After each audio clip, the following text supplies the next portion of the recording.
Clinging to a cliff above the waves of the Atlantic is a thriving rainforest, where tiny, twisting trees stand covered with rare and curious life forms. This forest has endured upon this cliff for thousands of years and is one of the best remaining examples of Britain's lost rainforests.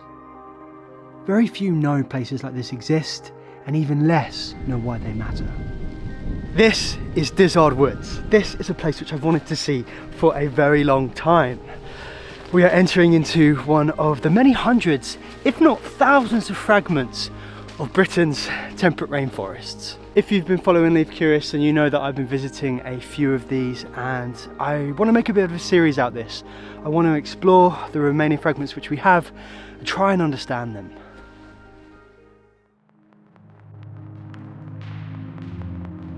Rainforests in Britain. I think to new ears, at first, this is a concept which really doesn't make all that much sense. After all, we all know tropical rainforests, the much warmer, the much more exotic places full of all different kinds of life. And when you think of Britain, places like that, they just feel a world away. But Britain's temperate rainforests are bursting and they're laden with life. And just like tropical rainforests, temperate rainforests are also very wet, but they're a heck of a lot cooler. Not just in terms of temperature, but also in terms of coolness. I've got absolutely nothing against tropical rainforests, of course. I just think temperate rainforests are a little bit cooler. So that right there is a puffball mushroom, and I absolutely love them. They're actually a saprophytic fungus, meaning they break down dead wood, which will be putting nutrients back into the forest soils. But these forest soils are going to be so rich with fungal networks. And sprouting up from that fungal network down here, I think we have some amethyst deceivers. Amethyst deceivers not only look incredible, but they are a mycorrhizal fungi, so they are responsible for the nutrient exchange and the connection beneath the soils between all of these trees. And forest soils like this, which have been undisturbed for thousands of years, that mycelial network is going to be so dense and so rich. And above the ancient network of mushrooms, here at Dizzard are some pretty unique trees. The dominant tree cover here is sessile oak. And while temperate rainforest isn't defined by any given tree species, the sessile oak is one of the most common species you'll find throughout them. Such a beautiful tree is a sessile oak, and there's other tree species here too. One which I was really hoping to see, which is quite rare and an indicator that this place is indeed very ancient, is a wild service tree. There's a small smattering of them here, but let's focus on these oaks. There's really one thing which strikes you about the trees here, and it's how small they are. Now, sessile oak is a tree which can reach tens of meters high, so this small shrunken growth isn't characteristic. And these trees here, they're not exactly young trees. With most old forests, you will find trees at different ages. That's a good sign, shows that the forest is regenerating. But these small ones here, these are likely a couple, if not a few centuries old. So why are they so small? Well, it's all to do with the harsh conditions of growing here on a cliffside. It's a combination of thin soils and just being continually battered by the salty Atlantic weather. I love all kinds of temperate rainforests, but it's these gnarled, stunted trees which are my favourite. And since it's literally right here, let's have a look at these wild service trees. I've never seen these before. This is my first time. The wild service tree is one of Britain's rarest trees. You only ever really find it now in ancient hedgerows or in ancient woodlands. And when I first saw these stems, I thought it was maybe a hazel or a rowan. But when you look at the leaves, this is a fallen leaf. Like, look at how stunning that leaf is. It's quite rounded and lobed, and it's got this lovely jagged edge. And if I was here in, say, a month's time or maybe 6 weeks, these will turn a brilliant red. Well, not these ones because that's dead, but these green ones here, they'll turn a brilliant red. And in the spring, it carries clusters of white blossom, and later produces small brown fruits called checkers, once used to flavour beer. Because it thrives in undisturbed woodland, if you find one, it's a sign that you're standing in a very old place indeed. Now, the other fascinating thing about Dizzard is, well, for one, it has a very cool name. Dizzard is a Cornish word for very steep, which I think is very fitting for this forest here on the edge of this cliff. And I'm pretty sure that years ago, I must have walked right by here before I even knew what temperate rainforest was. It was actually reading Guy Shrubsole's The Lost Rainforest of Britain, which brought me back here.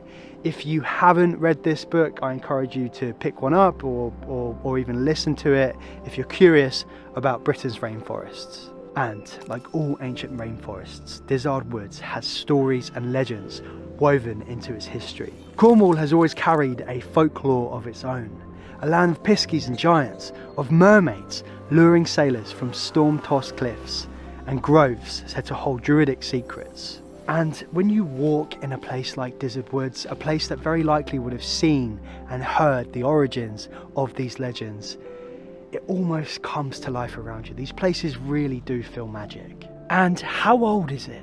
Well, while the trees which we see here, they are likely to be centuries old, the woodland itself is much older. By looking at pollen preserved in the soils, scientists know that Atlantic rainforest has risen, died back and regrown on this cliff for at least 6,000 years.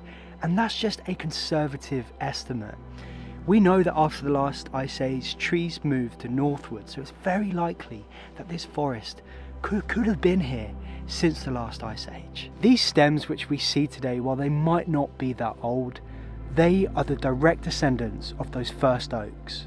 So in a very real sense, this is the same forest that has been living here for thousands of years. Trees really are some of the most resilient life forms on this earth, and they can adapt to withstand great pressures, but not always from humans. The tragedy of Britain's rainforests is that they've nearly all been destroyed. We believe this habitat once covered around 20% of the country, sprawling across the western reaches of Britain, from the northwest highlands of Scotland down to places like Dizzard here in Cornwall. We only have 1% of this habitat remaining here in Britain, and that 1% is scattered and fragmented.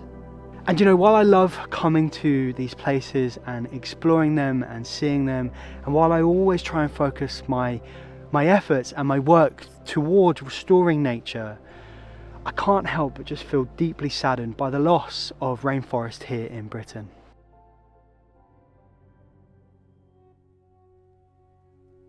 Britain is an island that has been hugely depleted. It's not just our rainforests, it's our rivers, wetlands, coastlines, peat bogs, and an entire lost guild of wild creatures. But for our rainforests to have been steadily and systematically eradicated, and as recent as the last couple of centuries, this really is unforgivable. And this isn't just a story which is played out here in Britain, this is played out across the world. Despite the doom and gloom, there is hope, there are solutions. If there's one thing that my work has shown me, is that we can solve this. And that's why I've been working with the community-based rewilding organisation Planet Wild. If you haven't heard me talk about these guys, they have a membership which brings regular people together toward one goal: make the planet wilder. And they document all of their work right here on YouTube, so the community can see what they've achieved. What I love most is the diversity of their projects. One month it might be restoring a rainforest ecosystem, another is protecting species with new technology, and the next is working alongside local communities to reconnect people with nature. I've been a member myself now for over a year, and every month I love seeing the projects come to life on YouTube and also being updated in the app.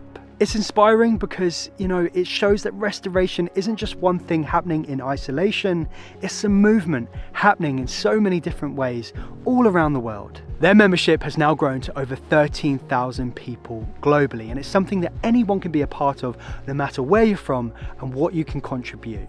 Big or small, it's enough to make a difference. Because when like-minded people come together, we can achieve so much more. And if you're curious, I recommend checking out their latest project, where they're protecting one of Europe's last ancient forests from illegal logging. And if you do want to sign up, I've got an exclusive offer. The first 100 people to use my code Curious9, or click the link in the description, or scan the QR code on screen now, you will get the first month of membership completely free. This means that you can start helping nature right now at no cost. There's absolutely no catch here, and you can cancel any time. Thank you to Planet Wild for partnering with Leave Curious. I've got something which I want to show you. So one of the most captivating things about a temperate rainforest, it isn't just the trees.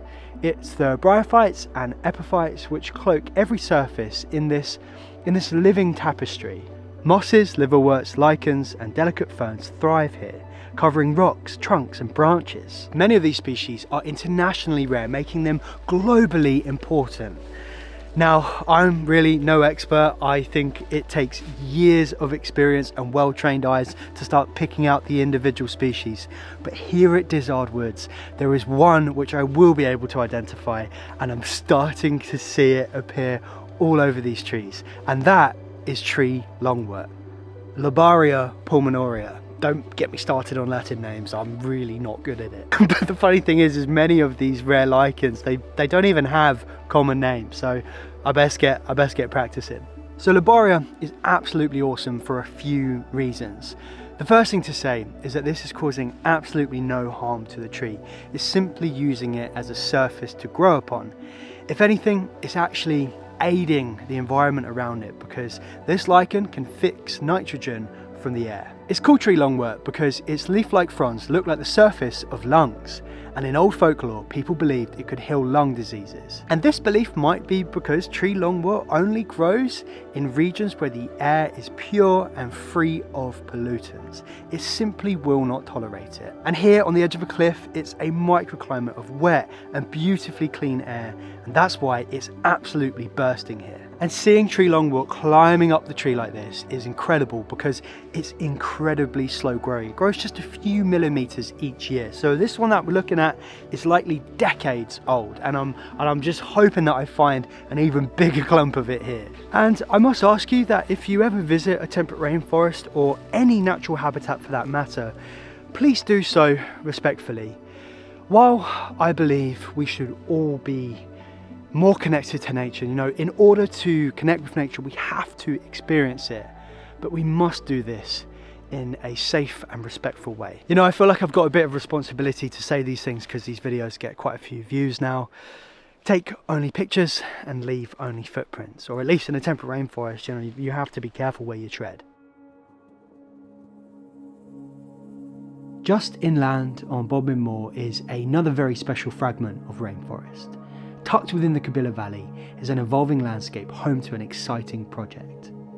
The 1000 Year Trust is the only charity in the UK dedicated to the restoration of these habitats. We've visited a couple of times and it's been fantastic to see not only their rainforest expanding, but also their work to catalyse a movement to facilitate the research and work to restore rainforests throughout Britain.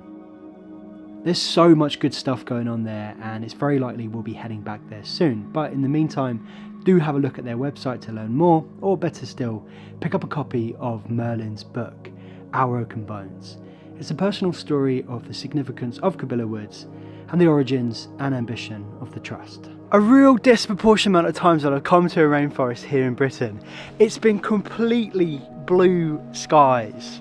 I kind of want it to rain just to get the full effect, you know? I'm seeing so much Lobaria. I'm really hoping to see like a really nice big wet bit. Wow, there's a huge clump of Lobaria up there. Look, you can see it coming up here and just climbing all the way up there. And look at this one here. Look, you've got, I'm not sure what this really bright green one is. I did know that one. Nice to see, just passing by a rowan tree here. This is one of my favourite trees. I just love the leaf. It's actually on the Leaf Curious t-shirts, which you can get your hands on. You'll find them beneath this video. Oh my word, what's going on here? Some kind of crust lichen? I don't know, but that's awesome. What was that? It sounded like a pigeon. This is just such a stunning place. I'm just standing here surrounded by these oaks, looking through the trees, and you just see the expanse of the Atlantic Sea. Special place. If you've had as much fun watching this as I have had exploring, being here and showing this habitat to you, then please like the video, and also if you haven't, subscribe to Leaf Curious. The best way of supporting the channel is by becoming a member over on Patreon. That's on the screen here. And if you want to keep watching, then check out the video here as well. In the meantime, thanks for watching Leaf Curious.